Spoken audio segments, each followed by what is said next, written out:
तो अभी हम बात करने वाले हैं इंडियन आईटी सेक्टर की जो स्टॉक्स है उनके ऊपर क्या खतरा है। और देखिए कल के दिन 1.76% डाउन हो गया है नस्दाक। और जॉब रिपोर्ट जो आई है, जो नॉन फर्म डेटा जो आया है यूएस के अंदर जॉब रिपोर्ट, वो यहाँ पर बताती है कि जो इनका एक्सपेक्टेशन था उससे 1 लाख जॉब ज्यादा है, जो कि यहाँ पर जो है फेड इसको बिल्कुल भी यहाँ पर सपोर्ट नहीं करता है। तो फेड का सबसे पहली बात है, फेड का ये कहना है कि मार्केट को नीचे लाना है। फेड ये इसके लिए बहुत ज्यादा उतारू है। आपको ये समझना है, मार्केट बार बार इसको पॉजिटिव ले लेता है कि अरे अब रेट जो है उतर जाएगा, अब रेट जो है रुक जाएगा या कम होने लगेगा, बट ऐसा होता नहीं है। फेड को मार्केट नीचे लाना है, उसको ये पता है मार्केट नीचे आना है, मनी मार्केट अपना होना है डाउन, इक्विटी मार्केट जो है वो डाउन लाना बहुत जरूरी है। और वहां यहाँ पर जो है ना आपका दिक्कत यहाँ पर देखिएगी नस्डा के अंदर। अभी देखिए अभी इंपॉर्टेंट है 21 मार्च से 22 मार्च।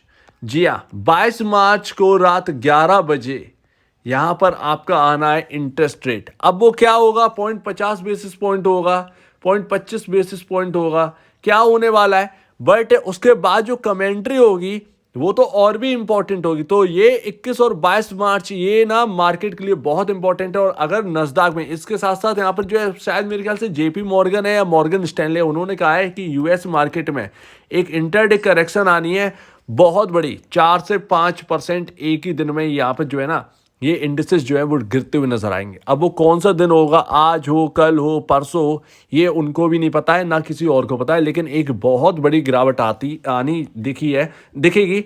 और ये कहीं ना कहीं ये इसी फेड की तरफ इशारा है।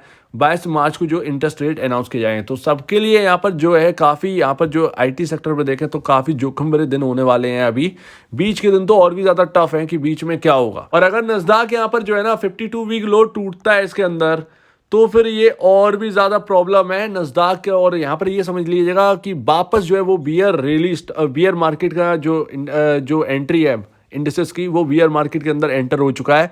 और फिर वापस से आईटी स्टॉक्स जो है ना वो स्लिप होते हुए नजर आएंगे। अब हम बात करते हैं इन स्टॉक्स के ऊपर जो कि हमारे लिए बहुत इंपॉर्टेंट है इंडिया के अंदर। तो सिर्फ और सिर्फ विप्रो ही नहीं, विप्रो के ऊपर पहली बात करेंगे। विप्रो से लेकर आप किधर भी चले जाए, टीसीएस, इन्फो, यहाँ पर आप एचसीएल टेक, ये सब पांच, कोई 5% अपना दूर है, कोई 7% दूर है, कोई यहाँ पर जो है 10% दूर है। टीसीएस यहाँ पर 52 विलो से 10% दूर है, 5% दूर है विप्रो, 7% के आसपास दूरी बनाकर रखा हुआ है इन्फोसिस। ऑलमोस्ट अपने 52 वीक लो के आसपास ही है। और अगर नस्डा के अंदर सिंगल डे में 4% की गिरावट अगर आ गई तो ये ना 4 से 5% खुलते हुए नजर आएंगे डाउन। सो ये बहुत बड़ी यहाँ पर जो है, कब होगा कैसे होगा ये तो नहीं पता, बट ये पॉसिबल है कि आपका एक ही दिन में, एक ही झटके में अगर नस्डा के अंदर ऐसा जेपी जो मॉर्गन स्टैनली कह रहे हैं कि भारी गिरावट होगी, तो एक ही दिन में आपको ये 52 वीक लो लगते हुए नजर आएंगे इनके अंदर। विप्रो के अंदर क्या चल रहा है जरा देखते हैं। तो विप्रो के अंदर एक और गैप छूटा है। और ये विप्रो के अंदर जब भी गैप छूटता है, एक दो यहाँ पर भी एक है, और मैंने आपको कहा था बहुत पहले 407 का एक गैप है वो फिल होना है। 407 का गैप फिल गया, 415 का हाई लगा, लेकिन उसके बाद डाउन। तो अभी ना जब भी ये विप्रो गैप छोड़ता है तो उसको गैप फिलिंग तो होती है, महीने, 1.5 महीने, 2 महीने में होता है, लेकिन गैप फिलिंग होती है। तो अभी ना इसने 400 रुपये, 402 रुपये पर एक गैप छोड़ दिया है। अब ये कब फिल होगा, कैसे फिल होगा नहीं पता, लेकिन फिल होना है। अभी फिलहाल जो है ना आपके लिए इंपॉर्टेंट यही है कि आपको ये देखें कि विप्रो के अंदर इसका जो 372 रुपये का जो लो है, क्या ये बरकरार रहता है, थमा रहता है, या टूटने वाला है। ये सबसे बड़ी बात है। अगर ये टूटता है तो फिर यहाँ पर जो है विप्रो के अंदर और बिकवाली आएगी। और विप्रो लार्ज कैप के अंदर सबसे ज़्यादा यहाँ पर जो है ना वीक है। ये विप्रो ना बहुत वीक है, मतलब ये समझने वाली बात है। टीसीएस के अंदर चार्ट बड़ा इंटरेस्टिंग है। देखिए टीसीएस तो चल रहा अपनी राह पर बढ़िया तरीके से, जमा हुआ है, चार्ट भी, पैटर्न भी अच्छा बना हुआ है। बट यहाँ पर अगर आप देखो तो यहाँ पर ऑलमोस्ट इस स्टॉक के अंदर, इसके अंदर भी वही हाल है। 3166 का अगर लेवल टूट गया, ये माफ कीजिएगा ये सेकंड लेवल है, आपका 3200 का लेवल अगर इसके अंदर गया टीसीएस के अंदर ये लो, तो फिर यहाँ पर जो है 3166 के आसपास जगह बनेगी। अगर ये 3166 भी गया तो फिर यहाँ पर जो है आपका जो लो है 2900 के आसपास का, वो कहीं ना कहीं ऐसी कंडीशन में दिखाई देता है कि ये भी जाता हुआ 2900 के आसपास जाता हुआ दिखाई दे। और अगर कोई टीसीएस का लॉन्ग टर्म इन्वेस्टर बनना चाहता है तो थोड़ा सा वेट करें, लेकिन हर इन्वेस्टर को ध्यान रखना चाहिए 4500 पर बाईबैक आया था, ऑलमोस्ट 4500 के आसपास बाईबैक आया, तो टीसीएस देखिए कहाँ 1500 का ऑलमोस्ट यहाँ पर जो है आपको डिफरेंस मिलेगा।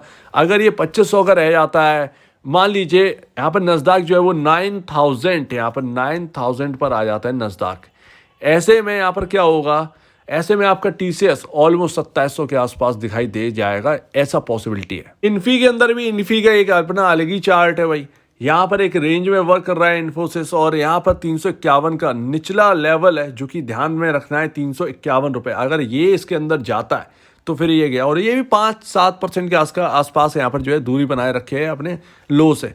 1447 का जो लेवल है ये बहुत इंपॉर्टेंट है, इसको बचाना, प्रोटेक्ट करना। अगर ये प्रोटेक्ट कर लेता है तो अच्छी बात है, अदरवाइज अगर 1447 का हैवी वॉल्यूम के साथ इसने लेवल तोड़ दिया तो पॉसिबल है कि ये अपने 52 वीक लो के लेवल 3151 के आसपास जाए, पॉसिबल है, ठीक है ना। उस वक्त की सिचुएशन जो है ना वो क्या बताएगी, कैसे बताएगी, उस पर नज़र रखना है, लेकिन पॉसिबिलिटी बनती है ये वियर जोन में आ जाएगा फिर, तो देखना यही है क्या ये 40-47 का लेवल जो है ना वो बचा पाएगा नहीं। अगर बचता है तो बहुत अच्छी बात है, अगर नहीं बचता है और तेजी वॉल्यूम के साथ नीचे जाता है तो फिर ये पॉसिबल है 1351-1380 के आसपास जाने की कोशिश करेगा ये स्टॉक, पॉसिबल है। एंड लास्ट हैप्पीएस्ट माइंड, और यहाँ पर इसने अपना बेस बना रखा है 825 रुपये पर, 825 रुपये 90 पैसे, काफ़ी दिन बेस मजबूत किया इसने यहाँ पर इस लेवल को।